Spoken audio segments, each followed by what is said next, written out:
You're listening to Interactive Wrestling Radio, featuring the Interactive Interview, courtesy of WrestlingEpicenter.com. Stand by for the baddest, meanest, toughest wrestling you'll ever see. Welcome back to Interactive Wrestling Radio. Joining us on the Newsmaker line right now is the baddest, the meanest, the toughest wrestler you'll ever see. One of my favorites from a kid when I was watching on ESPN growing up, and a guy that I have immense respect for. Joining us for the first time in 17 years, it's the one and only Black Bart. Are you with me, sir? Yes, I am here, and more proud to be here and being able to talk with you and visit with you and the fans and still being able to at least run my head. Well, I appreciate you coming on and doing this with me. And for those who have been keeping up with our site for a while, we've done a lot of press and things like that leading into last year's show to raise some money to help you out. Of course, everybody knows that you've been having some health issues. I guess the first and most important question I'll ask you is, how are you doing? How are you feeling? Well, on that, this is my my third round of chemo, and I've got 6 sessions in this round of chemo, and I have done 4, and I've got 2 more to go. And then I go back for more. I go back for more CAT scans or MRIs to see where we go from here. And that's one of the reasons that I haven't posted anything or haven't done anything, because I have nothing. I have nothing. Most of the worst things that I've done some pretty good stuff. But chemo is the worst enemy cure. It's an enemy cure. It's like one doctor I talked to, one of my doctors told me it was like rat poison and taking rat poison, but it attacks something. It attacks cancer. And with that being said, I asked the doctor. I said, "Well, okay, what is there ever? Could I ever be off chemo?" He said, "Pretty much, no. You'll be on chemo, some form of chemo, for the rest of your life." And I told him, I said, "Well, there's a lot of forms of chemo. You can take chemo in a pill. I've took chemo in a pill when I was having my radiation. I was taking radiation plus chemo pills, and I got through that. That was one of the roughest times of my cancer run, whatever you want to say. I had a run with Ronnie Garvin. I had a run with a lot of guys, but by far cancer is the toughest one, brother. And I believe I got him on the ropes, and I'm going to keep him there. I'm going to keep him down. I'm going to keep fighting the good fight. I ain't going to just fight the fight. I'm going to fight the good fight. Oh, God on my side. If God's on your side, brother, you're already a winner. So, with that being said, my faith in Jesus Christ has never wavered. It's never faltered. It's there. It will always be there. I try to keep posting stuff on my Facebook about my religion, and almost everything I post on there is religion. And I don't believe in cramming it down anybody's throat or anything like that. But I do believe that the only way to get to heaven is through Jesus Christ, and only through Jesus Christ can we get to heaven. And with that being said, if you don't know Jesus Christ, you gotta say that prayer. You gotta ask for forgiveness. You gotta get right with the good Lord, because it's not things just like cancer, but I believe the rapture is coming, and I believe the rapture is coming, and I believe the end of times is coming, and I believe it's coming soon. But I don't. Nobody knows when. Always said I want to make the rapture. That way, is just left laying there, and your body's gone, and you just disappear, poof, way to heaven. Beautiful way. I had a question. Okay. Yeah, I had a question about that actually, about the about your faith, because watching you as a wrestler, you might not have necessarily taken that away. That was something that was a big part of your life. Has that always been a big part of your life, or is that something that is always as you've gotten older? Always been a big part of my life. He is my. No, I take that back. He is my life. I give him all the glory and all the praise. Even this, I believe that I was baptized when I was 16 years old, and some things happened that I really don't want to go into, but some things happened. I had to turn away from that faith, not my faith, but my church, because he said that I could not be. Pastor, as I was giving my testimonial the next weekend, the pastor leaned down and said, "You're an athlete," and I said, "Yes, sir, I'm an athlete." And he said, "You can't be an athlete and serve Christ." And I never went back in that church. I never went back to that church, Pentecostal church that I was raised in. But with that, but my faith stays strong. Now I'm Baptist. I don't believe in. I don't believe you don't gotta be a Baptist or a Catholic, or you got to believe in Jesus Christ as your personal Savior and give it up to Him and give your heart to Him. That is the whole. It don't matter what church you go to.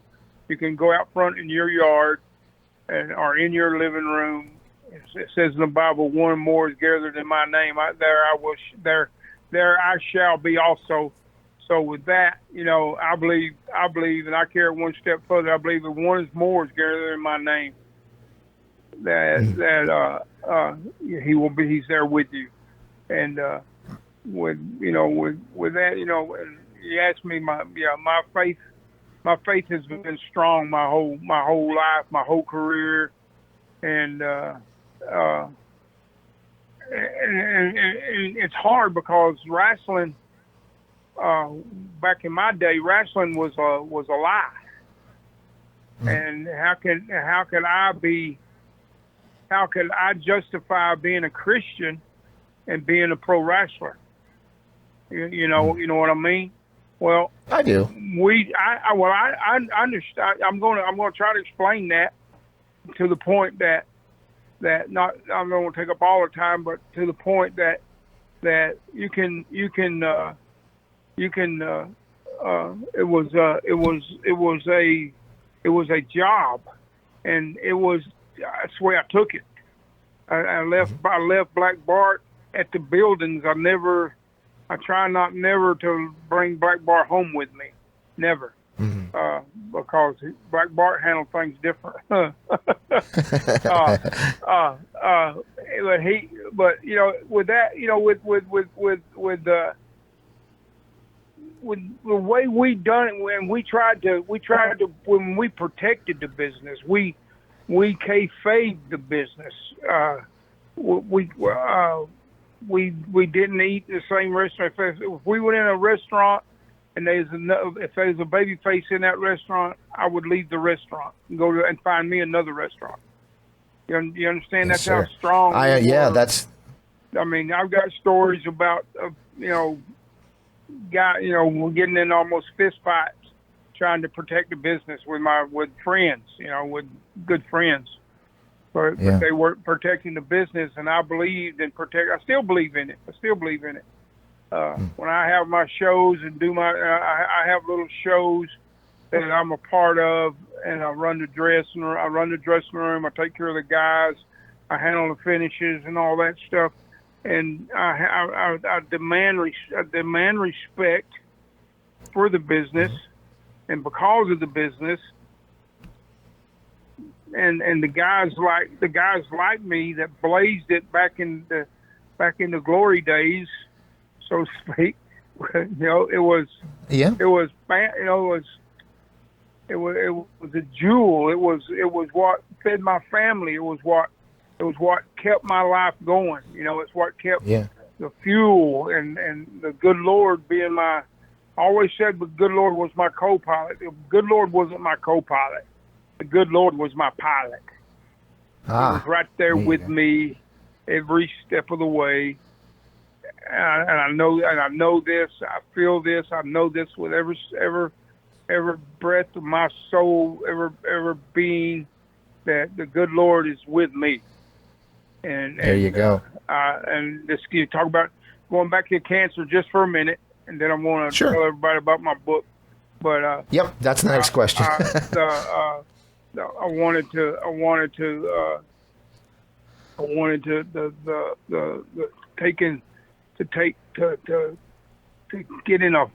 actually get in a fight trying to protect the business is to me one of the, and show respect and what the guys and the way the guys are now and the way the dressing rooms are now, it ain't there. It just ain't there no more. Right. I mean, it ain't there. Yeah. The young I guys, agree. The young guys, it's like to me, this is what professional wrestling is. The way I look at it right now is they go for as long as they can go until they get hurt. Yeah. And they go in, and then because of all the high risk moves, all the diving and the flying and all that, that's all high risk, very high risk move. If that heel or whoever's doing the catching, we call it doing the catching. In other words, the baby face is diving, flying all around, and at the end, sooner or later, he's got to come down, and the heel's got to catch you. And with that, you know, there's so many things can go wrong.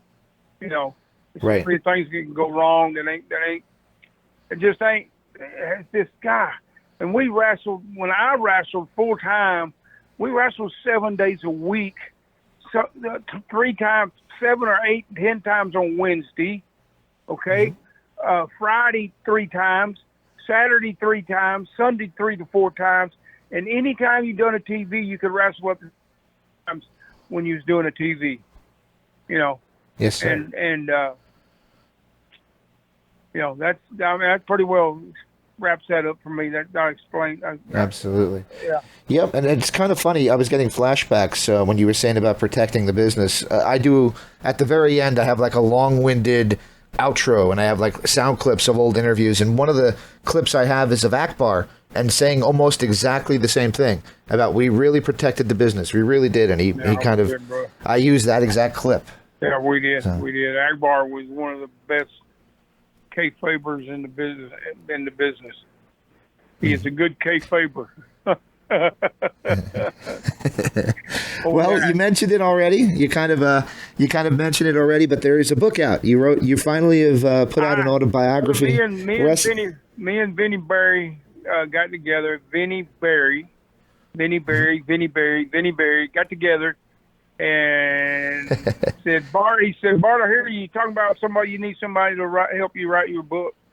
And I said, Brent, you know, I can't spell. I can't hardly write at all. And I want to write a book. And Vinny said, I'll do it. I'll do it for you. I'll do it with you. And we put all the stories that's in this book. It's called Wrestling Black Bart. It's like a outlaw. It's like a wanted poster. Yeah, I love the book cover. It's like a wanted poster.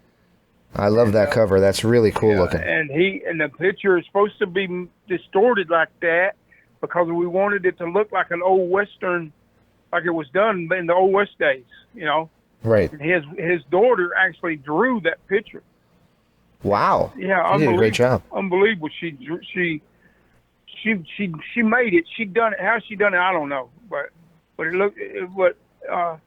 Yeah, and it is. It's out. It's you can get it at Wrestleville.com. Wrestleville.com. Benny Berry, Wrestleville.com. He's also got some other books there. He's got Lance Von Erich book, and he's got 2 other books there that you can actually buy there. He is very, very, very good writer, and the stories in that book. My wife Linda. No, I ain't talking about Bonnie. Bonnie, the one that went through all the wrestling days with me. She passed away. I'm sorry to hear that. She's been gone for a while. But Linda, my wife now, she's smart to the business. She's smart to the stories. She's heard them stories over and over and over and over and over. And she actually cried. She laughed. Oh. She actually belly laughed. She actually laughed so hard she cried. And I can't read. My sight's so bad I can't read. I can read a couple of lines and then my eyes start going all wacky on me and stuff. But yeah, my book, Benny Berry. I say Benny. Ain't that a pretty name, Benny Berry? Benny Berry. Vinny Berry, yes sir. Well, Ricky Bobby sounds like the race car driver. Ricky Bobby. Big boy too, and he whooped old Black Bart's butt, but I still tease him on a pretty name, Benny Berry. Benny Berry. That's like what was George Gray? George Gray, one man gang's name. George Gray. We ribbed him about that name, boy. They never knew my name. They knew my name. They'd have ribbed me about my name, but my real name is Ricky Lynn Jones. Ricky Lynn Jones. There you go. Yeah, you got to be quiet, Hayden. My grandson just walked in. I'm over. There you go. Yeah, but I put it in the book. I put my real name in the book where everybody it's Ricky Lynn. I should save it and make people want to buy it, but stories will sell it. The stories in the book. Absolutely. Everybody I've talked to, I got feedback on. They love the book. They can't put it down, brother. They can't put it down. I wanted to go number one. I wanted to go number one in New York City. In New York Times. That would be really cool. Let's see if we can help that happen. I wanted to. I'm going to get on some. When my health gets better, if it gets better, when it gets better, I'm going to when it gets better on the Captain show up there, and I've got some other friends that got some big shows up there, and I'm going to go up there and try to do some of the autograph signings and have the books with me, and maybe that would be great. Maybe get it going. Get it where everybody knows about it. Because I think nobody knows. Right now, I tell you, the other day, and I'm not saying this to be sarcastic or anything, when you told me the book was out, I did not know. I did not know when I talked to you the other day that you had a book out. And I'm a big fan, so definitely that's definitely up my alley. And so I've been on Johnny Layfield's show, him in Briscoe. JBL, yeah. I've been on pushing that book. And I figured that would get it out.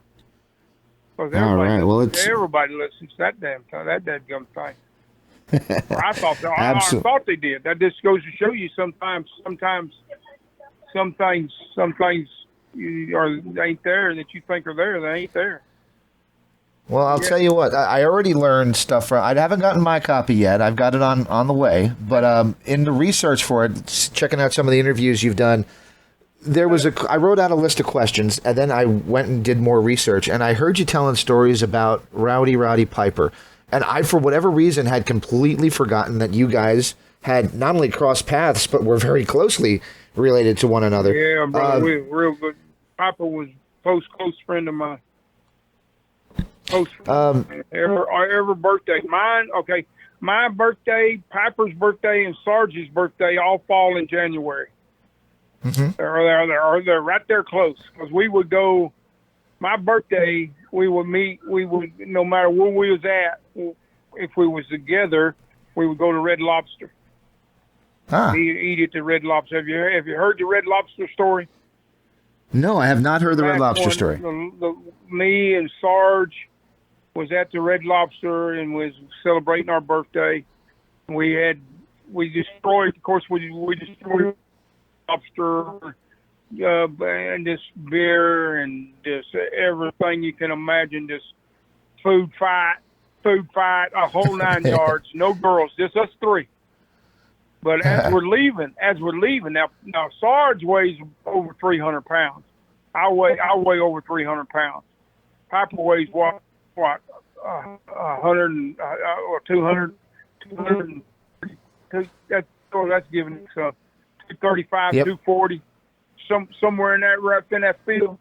Well, they got them. Yes, sir. They got them big coat hooks, big giant hooks at Red Lobster. Or they used to have. I don't know if they got them in there now, but I nudged Sarge. I said, Sarge. He said, what? I said, let's hang his. Because he always wore that big belt. Yes. Let's pick his little butt up and hang him up on that and leave him in there. Leave him hanging there.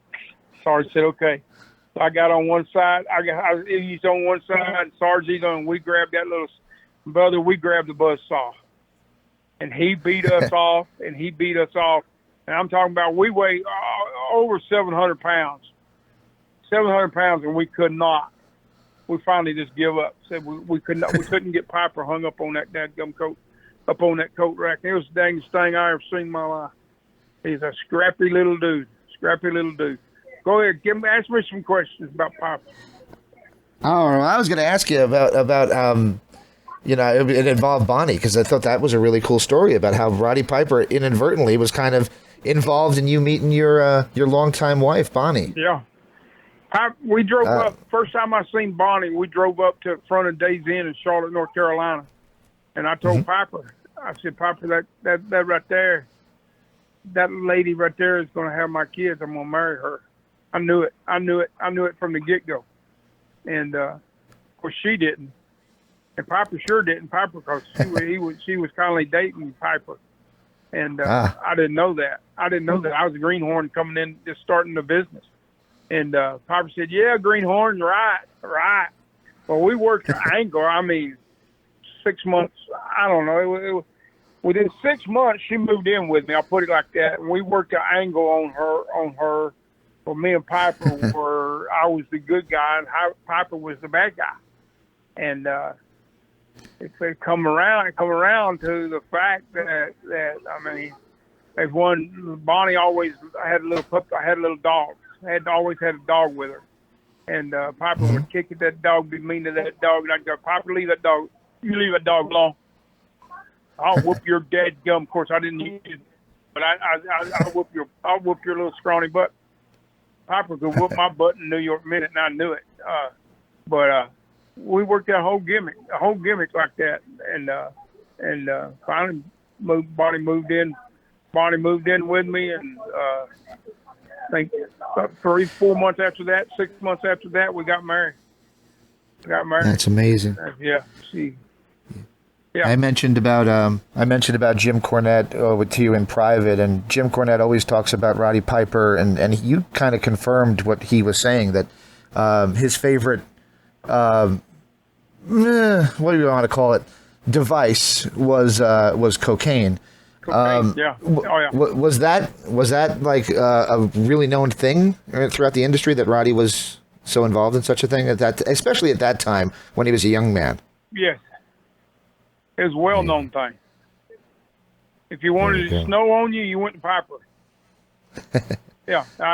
My first experience with cocaine or doing cocaine, he put it on the end of a key, blew it down my throat. Oh. Said, open your mouth and breathe in. And when I did, he hit me with it. Best match. I had my best match that night of my lifetime. I can't even remember who I ran. So, was going to Greensboro. I know that. and it was sold out. And I was supposed to wrestle 10 minutes, and I think I was wrestling like 30 minutes. And they was coming to pull me out of the ring. And I asked the lady on the front row, if you give me a drink of that, whatever you're drinking, I'll go another 5 minutes. She give me a drink. Said, please, go. Yeah, Awesome. Piper was the. He was that ain't all he was. He was in. I mean, in a nice way. He never hurt nobody. He never. It's like me. My deal was beer. I finally got to a point where I was drinking a case of beer before my matches and a case after. Oh boy. And all the Jack Daniels I could get, but I didn't hurt nobody. I was a good drunk. You understand what I'm saying? Yes, sir. And Yes. Akbar explained. He said, Bart, you get your beer, you wrestle, you get your beer. You wrestle, you try to sneak some in, before your match, and that's all right. And he called me the ring general, and that was an honor for Akbar to call me that. And Yes, sir. He said you don't bother nobody. You don't bother what? Who do you hurt? You go in, you got your case of beer, you're good. You don't go out to a bar, you don't go nowhere, don't do nothing. Rare occasion I'd go out to a bar. It had to be like Bass and Bass and JJ and Dusty and the crew. The group, the family would go out. That's the only time we went out because we back then you was noticed immediately. Immediately you was noticed, and you didn't have to be on top. Sir. You understand what I'm saying? You didn't have to be on top. You had, Yep. All you had to do is be on the card. Absolutely. Yeah. Well, fast forwarding a little bit, I know you were a Mid-Atlantic champion, but you're also world-class champion. And there was never a match where you actually got the belt. It kind of was, as you said, left on your bag. Do you kind of wish you had that moment, though? Had that moment where you won the belt in the ring? Not really, because I don't miss not having a match because of the people that I would have had to wrestle. Ain't that terrible? Chris Adams in that case, yeah. Chris Adams was not an easy guy to have a match with, and Chris Adams would go to the ring drunker than old Cootie Brown. I went to the ring drinking, but I never went to the ring drunk. If I was drunk, I did not go to the ring. No. If I was not capable of having a match, I would not go to the ring. and that never happened. The deal, I kind of like that it happened like that. Mm-hmm. Because Chris was the week before it happened, he was getting deported. He was getting deported. Yeah, he slapped that co-pilot. And they deported his butt back to England. I like it in the dark side of the ring. They try to make it seem like he super kicked the co-pilot. He super kicked the co-pilot? They try to make it seem like that at least one of the stories. ain't that something?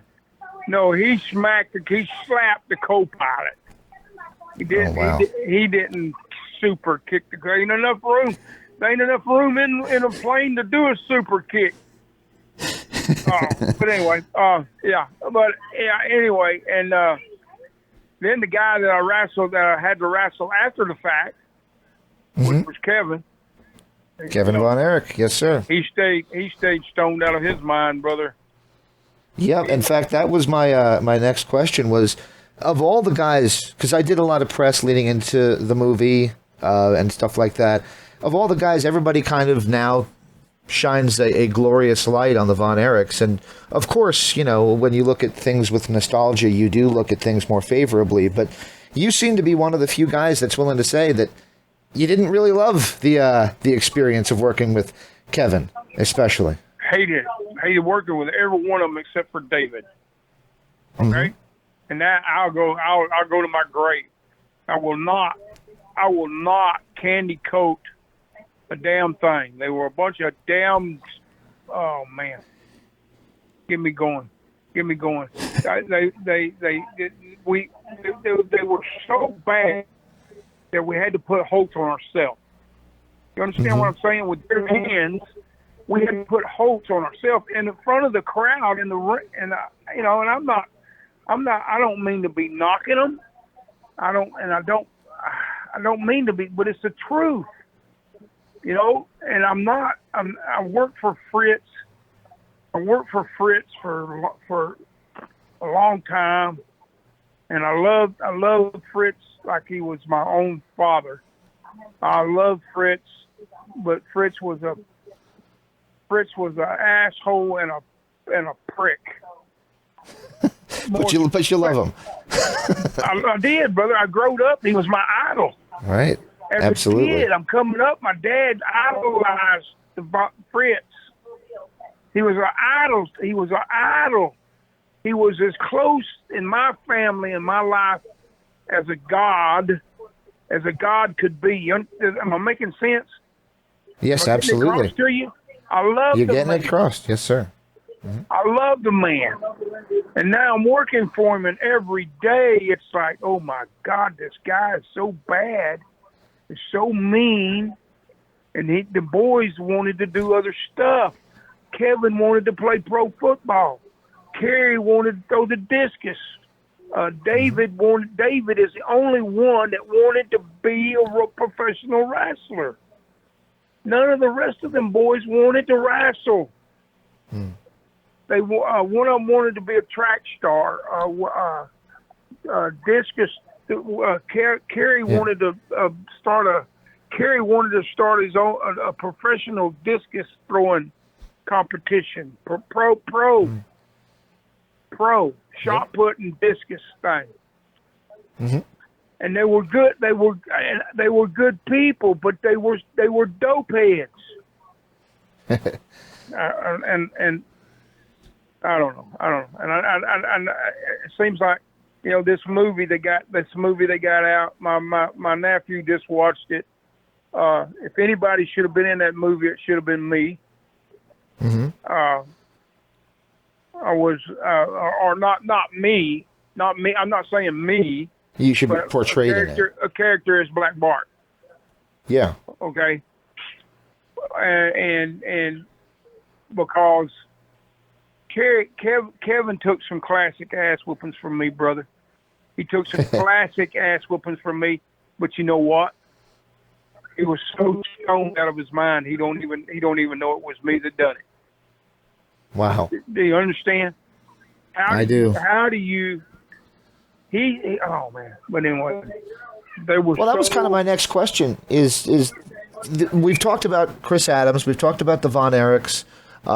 There's Bruiser Brody we can discuss at some point if we get into it. We don't, if that's fine. But these are all episodes of Dark Side of the Ring, and all of these people are around your nucleus. How come you are not on there more frequently and offering your opinion on Dark Side of the Ring? Why? Yes, sir. I'll tell you why. I think it goes back to me and see Vince McMahon is one of the executive producers of that show, right? Oh. And me and Vince McMahon, brother, didn't see eyeball to eyeball.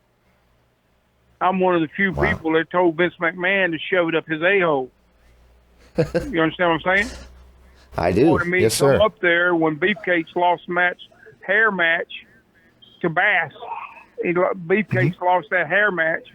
He wanted me to come up there, and that's all well and good. I had been with Crockett, and I was on top with Crockett. I'd held every belt Crockett had got except Ric Flair. And they wouldn't give me a match with Flair because that goes back. And me and Flair's kissed and made up. And I ain't gonna say but Vince McMahon sent word to me. They sent word to me that I had a 3-day tryout. Okay. Well, in that 3-day tryout thing, that was it. That was all it was told to me. They didn't tell me that they was going to put me and Bass back together as the Long Riders. It's going to put the World Tag Team belts on us. It's going to put Sarah Jo Puckett with Bonnie as our valet. and J.J. Dillon is our manager. Okay, he did not say nothing about none of that. Wow. I had a 3-day tryout, and I said, well, as soon as Jimmy Crockett finds out that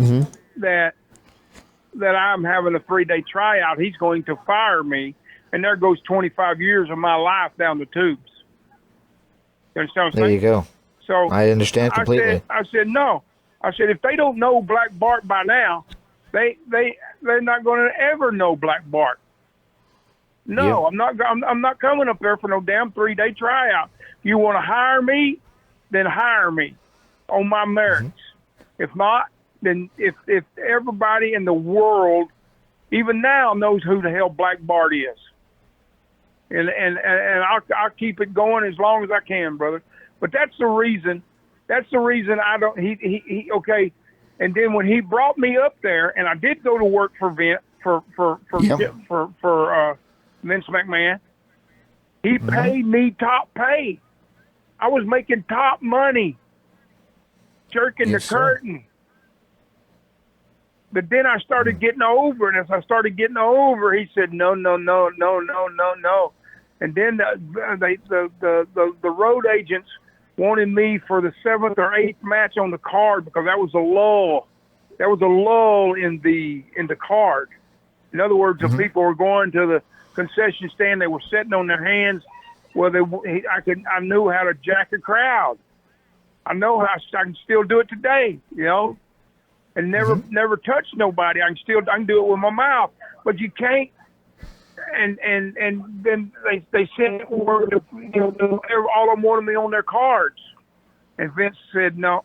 And 4 days before Desert Storm, he gave me and 16 other guys our notice. Yeah. Oh wow. Yeah.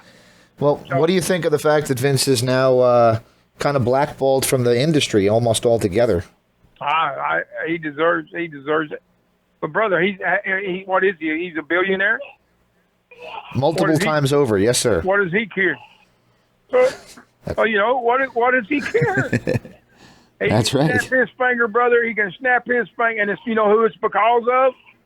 Who's the cause of it? Who is that? Wrestlers. That's right.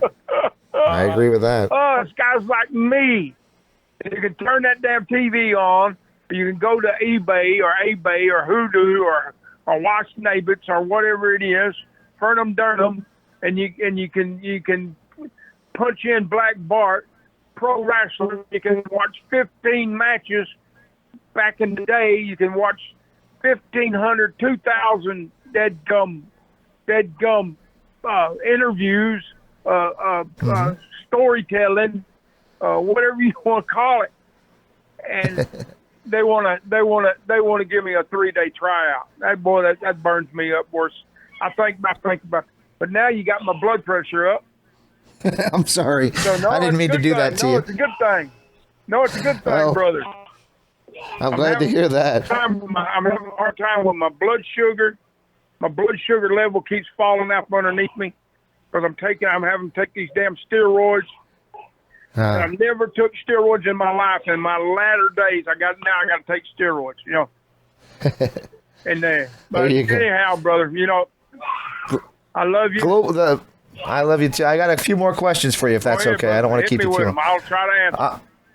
All right. So everybody my age grew up watching the Global Wrestling Federation. It was like the thing you did. You went to school and you watched the clock because as soon as the bell rang, you wanted to get home, get your snacks together, and be ready for 4 o'clock when wrestling came on the TV on ESPN. What was your impressions of Global, and how does that rank in your whole career highlights? Given the fact that it wasn't. Maybe not all the huge stars were there, but there was a lot of really good wrestling on ESPN. Well, I mean, hold on a minute. Hey, you shut up! I'm on the phone, and it's important. So hush. Well, like Dickie Murdoch wasn't there, and Roddy Piper wasn't there, but there was some amazing athletes there, like John Tatum, who we did a wonderful interview with last year.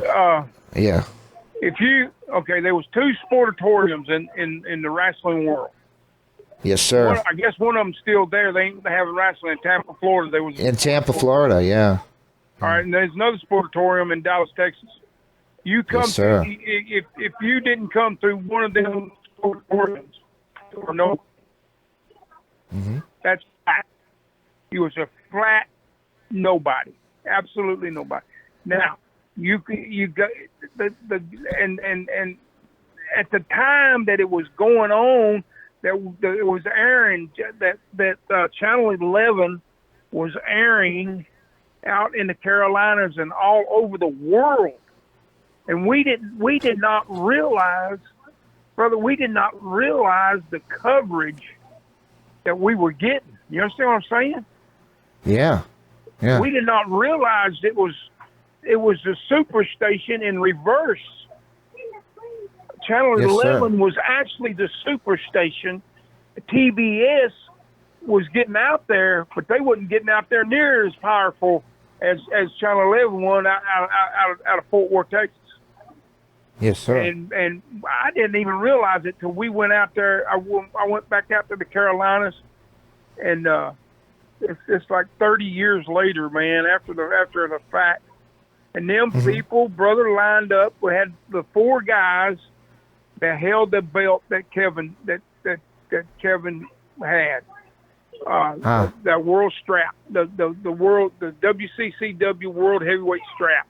It was Yes, Al sir. Perez. It was Al Perez. Yes, sir. The Latin Heartthrob. It was, Latin Heartthrob is the nickname he had. Latin Heartthrob, Al Perez. It was me, and it was that dude from Tennessee. What was his name? Erich Embry. I always forget one. I got him hanging right over there on my wall. Anyway, Erich Embry. who? Erich Embry. Yes, sir. We're the only 4 wrestlers that held that belt. And that Wow. guy out there that put that show on out in the Carolinas had a copy of that belt. I don't know if it was a copy. It looked like the original. How he Wow. got it, I don't know, but it may have been a copy. You can't never tell. But he wanted all of us to sign it. And one of the main reasons he brought all 4 of us out there was to sign that belt. And Wow. it was his show. I mean, it was his. I know you probably know the guy. But I can't say that I the do, one but that I'm runs the sure I big can show figure it in out. Carolina in Charlotte. I'd have to look it up. Unfortunately, I don't know his name. Not. Oh man, what was his name? Hell, it don't matter. We. Greg Price. Greg Price. No, that was Greg. No? You're talking about Greg Pearson. Greg. No, that's Greg Pierce. Yeah, he was the one who ran global towards the Yeah, end. Yeah. yeah. No. Oh But man, anyway, I can't think who you. The High Spots guy. Huh? Is he from High Spots? No, he may be. Hell, I don't know. Can't think of his name. I'm sorry. But we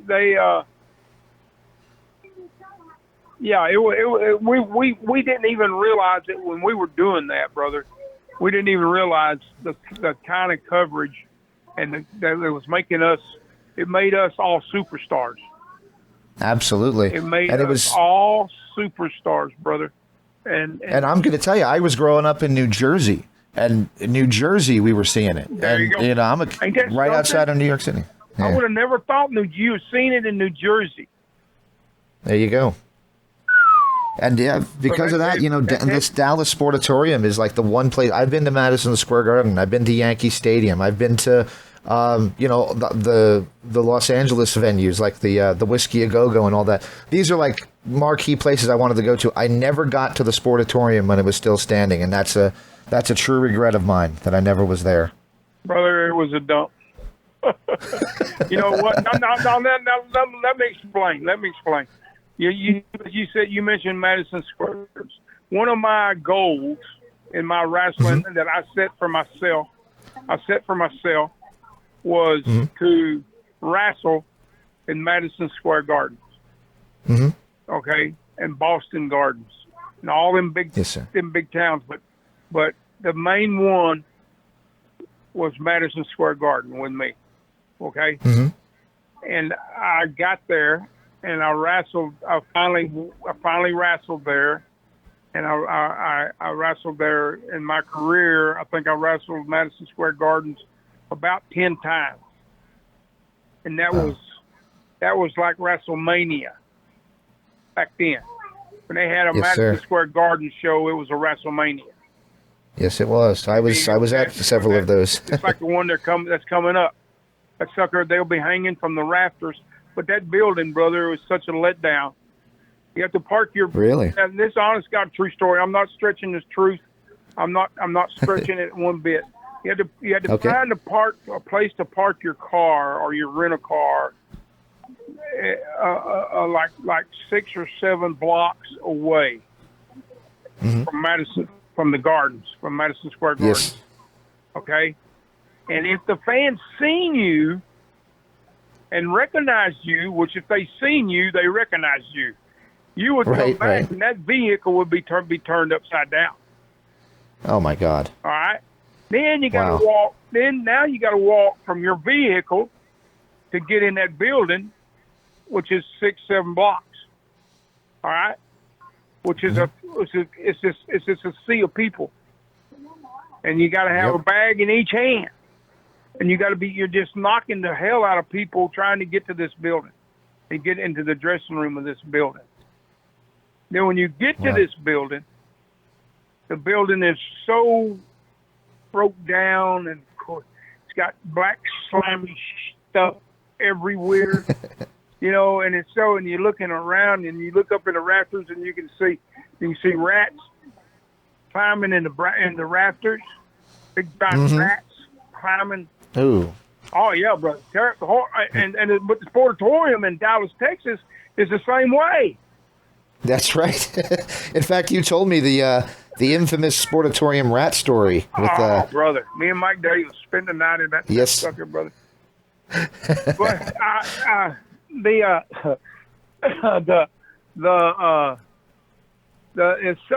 was such a letdown.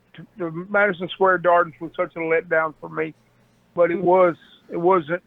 I got to fulfill one of my goals.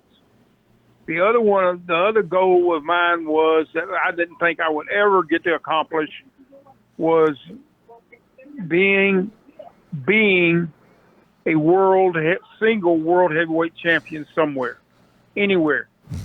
Didn't matter.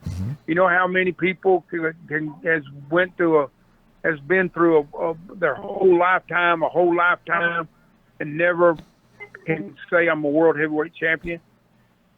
Many of them, yes, sir. Many guys, and now, boy, they ain't a lot of them out there. Back when I was wrestling full time, man, it was 40, 45 different territories. You could go make a good living, go make an excellent living, and every one of them territories had a world strap. There you go. You had a shot, but now you ain't got you unless you know somebody that knows somebody that knows somebody. You ain't got a shot at it at all. So, no, But, there you go. Yeah. So I did an interview with Doyle King about 10 years ago or so, and he was remembering the final days of Kerry Von Erich, and you had his last match. And did you? Yes, I did. Going into that match, did you realize that was very possibly going to be, his swan song? Do you realize that his head was quite where it was? Not at all. No. Wow. Me and Kerry, brother. Me and Kerry was working a program. We did a deal. Every time he showed up, no matter what, if he was on camera, I jumped him. If I was on camera, he jumped me. And we did this for about 6 months, going up into that match, and then in that match that we had that Friday night, I think it was a Friday night. Yeah, they're so mixed up now. It should have been a Friday night in Dallas, but it may have been a Saturday night in Dallas. But I think it was a Friday night we wrestled, and he carried his wife out Saturday night, and asked his wife if they could get back together, if there's any chance that they could get back together. and she told him that, snowball's chance in hell of either one of us ever getting back together. And he wrote on the napkin. Tomorrow, which was Saturday. No, it had to be Friday night. It had to be Friday night. Friday night we wrestled. He carried her out to eat after the match. But anyway, that Saturday he carried a Jeep. He wrote on that napkin. He said, "Tomorrow I walk with my brothers." He carried He went to his dad's house in Lake Dallas, got a Jeep. They had 4 or 5 4-wheelers, and they had all that property. And he went out there and put a 41 Magnum through his heart. Went in about the size of your thumb. Went out the back about the size of a basketball. Wow. Fritz went out there about 10 hours later and found him dead. That's horrible. Horrible. Oh man. Well, I don't know if it was Fritz or not, but on a positive. Okay. Go ahead, brother. Go ahead. I didn't mean to step on you. Go ahead. No, go ahead. No, I was going to say that on a positive note, or maybe a more uplifting question. I have one that Rod Price asked me to ask you. He said, "Who was stiffer, Bobby Duncombe Jr. or JBL?"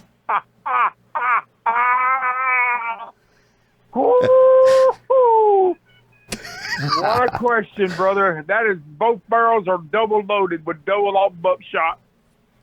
He asked me to say which one was stiffer. Yes, sir. Yes, sir. Brother, they both of JBL was the only guy that I ever wrestled that would hit you, throw punch and hit you. And while you was taking your bump, he would tater you. I know that's hard. He would tater you somehow with a knee or a foot, or he would land on you. He would stand on your hair. That's a loaded question, but I'm gonna say they both. It's the same. It's a draw. It's a draw. It's a tie on that one. So they both knocked the living. Brother, they didn't know what a work was. And I ain't talking about just punch. I'm talking about everything. They tater you locking up in a referee's position, brother. They hurt you. There you go. But we pushed them. We polished them, and me and Johnny Lantell, brother, had both of those boys, and for a year, and we polished them. We was just finishing up polishing Stevie Ray and Booker T. Booker T. Yes, sir. Now I have had some, polish is when you got a guy in front of and you're learning him how to wrestle in front of a big crowd. Yes, sir. And I've got many. I polished Sting. Yes, you did. I polished the Road Warriors. I polished Rick Rude. I polished a whole bunch more. The Twin Tires. Me and Bass polished both of those. Scott Hall. And, yes, sir. Tim. Not Tim Horner. The one that Iron Anderson got in a scissor fight with. Oh, Sid Vicious. Polished Sid Vicious. All them guys, brother. All them guys. And there were some tough. Some they were mean, tough. Some, almost every guy that I misnamed, they worked for. They broke bones for the mafia out in Minnesota and Minnesota. Out in the mafia out that way. They all work. That's who they work for. They all work for the mafia. Very cool. And it's okay. There's nothing wrong with that. But anyway, can I wrap up? Yeah, absolutely. I want to just say. I want to push my book. I want to say something. About I have I have one question for you, and then we're going to finish up with the book. And that question was.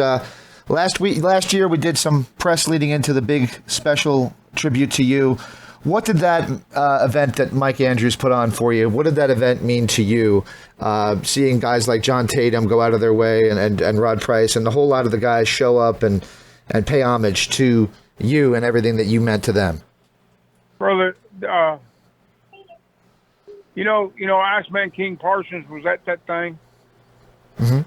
And for Iceman to come there was a great honor for me. If he ever hears this, Iceman, I want you to know that, brother. And that I love you with all my heart. I love all the guys, but I never thought that I impressed Iceman that much. And he comes slipping in the back, Jack, so to speak. but I hugged his neck and kissed him that night. But that show, brother, to me was, and the way the guys turned out and come out was. I just sat and bawl. I just sit and cry almost every time I think about it. Because that extra room that we were in, just for those guys, it was packed. Yep. I mean, it was packed. Wild Bill Irwin, Putz, his wife Putz, Gary Young, all them guys, brother, that meant so much. I mean, we were family. We'll always be family. They can't. It's one thing they can't take it away from you. We'll always be family. But the love, to show that kind of love, and to say, no matter all, and then to say, for a wrestler to say, give this all to Black Bart, or give this all to Benny Berry, or give this all to anybody, it's a miracle. Okay, absolutely. But they would. He's a good man. Johnny Layfield running around there, brother. He'd run. He'd take off. He'd be gone for about an hour. He'd come back and give me and put money in my hand. Put money in my hand. Put money in my hand.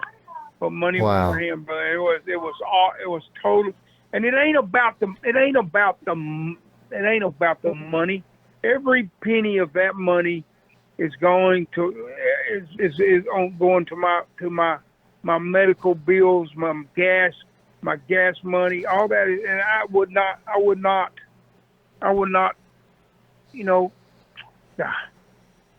It's not about what I'm trying to say. It's not about the money. It's about the thought of them being there. Absolutely. And one thing that and yeah, with that, brother, it was such an honor. It was such an honor for me. That's about 500 miles driving from my house that I shouldn't went.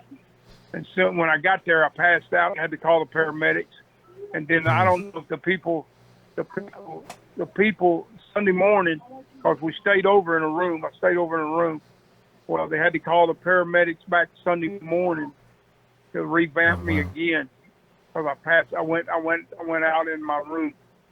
I went out into my room that next morning. And it's a really, really hard trip for me to make. Well, God bless you for making it, and it was my honor to do the press for it. And like I said, John Tatum said he doesn't say this about a lot of people, but he loves Black Bart. So just to throw that your way, meant a lot to him. Thank you, brother. Thank you. All right, before I let you go, last question, and that's about the book. Wrestleville.com is the website to get it. For a fan like me who literally grew up watching it, what can we expect to take away from the book that maybe we didn't know about you previously? One thing you're going to find out is my last name. That's a good thing, for sure. There you go. Because it may be Smith as far as everybody's concerned. But not Benny Berry, God dang it. Benny Berry, and me sit down and done this dadgum book, and y'all and everybody. I want to throw this in, brother. But everybody was saying, Bart, write a book. Why don't you write a book, Bart? Write a book. Well, dadgummit, I wrote a book. It's out there. It's at Wrestleville.com. Benny Berry, Black Bart. Go there and you get the dadgum book, and you can buy that book I think it's what, $25. $21.90. Yeah, $21.99. I think I saw. $21.99 or something like that. Whatever it is, $25. I think I sell them at my shows for $25 because I'm trying to get me some Dr. Pepper money. But no, I'm just playing. They're out there. They're available. I want the dadgum book to go #1 New York. What is it called? New York Times bestseller list. New York Times bestseller. You laughing at me? I know everybody's laughing at me. Not at all. You're gonna be laughing the other way when we wake up one morning. It says Wrestling Black Bart, #1 bestseller, New York Times. The big headlines. God bless you. God bless well, I'll do my best. I love everybody, man. I appreciate you. You don't know. I hope you feel better soon, and thank you for taking the time to do this with me. It means so much to me, brother. You're more than welcome, and God bless. God bless all my fans out there, and I love each and every one of you with all my heart. I'm still kicking. I am, like I said, I'm on not dialysis. I'm on dadgum chemo, and I got 2 more sessions, which is another month of chemo. And then we go from MRI, and then we go from there to see what we're going to do. God bless everyone, and God, just believe in the good Lord, trust in the good Lord, all your faith and all your heart and all your heart and everything to the good Lord. And God bless you until we speak again and talk again. God bless all of you. I appreciate you. All right. Have a great day. Thanks for hanging with me so long. I'm sorry it took so much of your day, but I appreciate you doing it with me. No, brother, I enjoyed it. Are you kidding me? Bye-bye. Thank you. Bye-bye. Hang up or whatever you got. You got to hang up and then call back. Well, we're good. Why did you just tell me something? No, I just wanted. We're good. I could just hit stop. I just wanted to thank you, brother. Oh, I wanted to thank you. I mean, I really didn't mean to keep you so long, but it's such a pleasure. And I think we got to almost all my questions. The only one I didn't ask you was about Necro Butcher and if you guys ever buried the hatchet. But that's it. That's the only other thing. No, I can answer you that question. No. I told the last time I talked to Nitro, I told him if I ever see him again, I'd stick a double-barrel shotgun in each nostril and blow his damn brains out. Yeah, I kind of. I always think of you when I watch I want to tell you something. If opportunity ever come up, I would love. And if he's straight, not stoned out of his gourd on whatever that stuff is they use nowadays, then if he's straight, I would love to bury the hatchet with him. I would love to bury the back of his skull about 4.5 inches. No, I'm just playing. No, I would make amends with him. I would make up. Every time I watch the Wrestler, the Mickey Rourke movie, I always think of you and what he did to you, and I'm kind of like, I can't get behind him. I just can't do it. But all right. He was, God Almighty, brother. You talk about a sweetheart of a guy. He bring his family to my house on Friday night. And they would stay here with me till Sunday night until he had to leave and go back to Army base, back on base. Yes, sir. He had his wife and 3 or 4 kids. Then he started beating his wife up, and then he done that. He pulled that crap on me, brother. He's lucky. He lucky Bonnie didn't kill him. Bonnie was going to kill him. I don't doubt it. I mean, she was going to shoot him, brother. She was going to shoot him, and we had plenty of means to shoot him with. Don't think we didn't. We did. But but I would love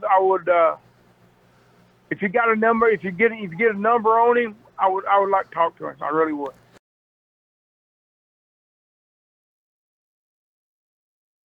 This is Interactive Wrestling Radio. Interactive Wrestling Radio. Interactive Wrestling Radio. Interactive Wrestling Radio. Interactive Wrestling Radio. Interactive Wrestling Radio. Interactive Wrestling Radio. Rush. Featuring the interactive interview. Interactive interview. Interactive interview. Interactive interview. Interactive interview. Interactive interview. Interactive interview. Oh yeah. Formerly The Blaze.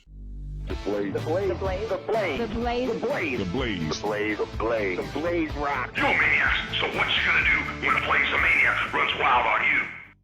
WrestlingEpicenter.com. Wrestling Epicenter. Wrestling Epicenter. Wrestling Epicenter. Wrestling Epicenter. Wrestling Epicenter. The Wrestling Epicenter. Don't get off. And now we shamelessly name drop from our history. The Wrestling Epicenter would like to apologize for the following. All right, everybody. Viva la raza. Viva la raza. Hey, y'all. Hello, ladies. Hey, guys. We had a lovely conversation. First lady. Absolutely. Oh, look at me. She's so kooky. Be there. Where else? Interactive Wrestling Radio. Wrestling Epicenter. Oh, my God. You win. Wow. Being interactive. Whoa! Listen! I was gonna shoot him. Yeah, I almost missed my pants. Breaking neck. I got 2 words for you. I've heard a lot about you guys. We're here. Let's go. Excuse my language. You're gonna go to the shop. I see him now. We're into the many. No nerves. That was great. It's gonna be cool. Woo! What it's all about. The purest point of view. The living legend. Rock and roll. Arrogant. You're listening to me. Instead of saying when I'm talking to you. Charisma. So lonely without you. In the land of extreme. Testify. Nevermore. Interactive interview. I'm not just the best. Interactive interview with a plastic You head. earned the right. Nobody. You better keep listening. Thank you very much. Controversy creates cash. Professional wrestling. Made in the USA, baby. Memphis wrestling. The guy on fire. I'm not We were sexy. What a show. One and only. Interactive Wrestling Radio. Wrestling Epicenter. Interactive interview. We took care of the business and ballet. We are huge with this whole. You're where it's at. You better recognize who's the best. Make sure you tune in each and every week. I'll come out of your computer. Knock down your door and turn it on for you. Or else I'm going to kick your stinking teeth in. And that's the bottom line. Have a nice day. It's showtime. Don't forget to like and subscribe.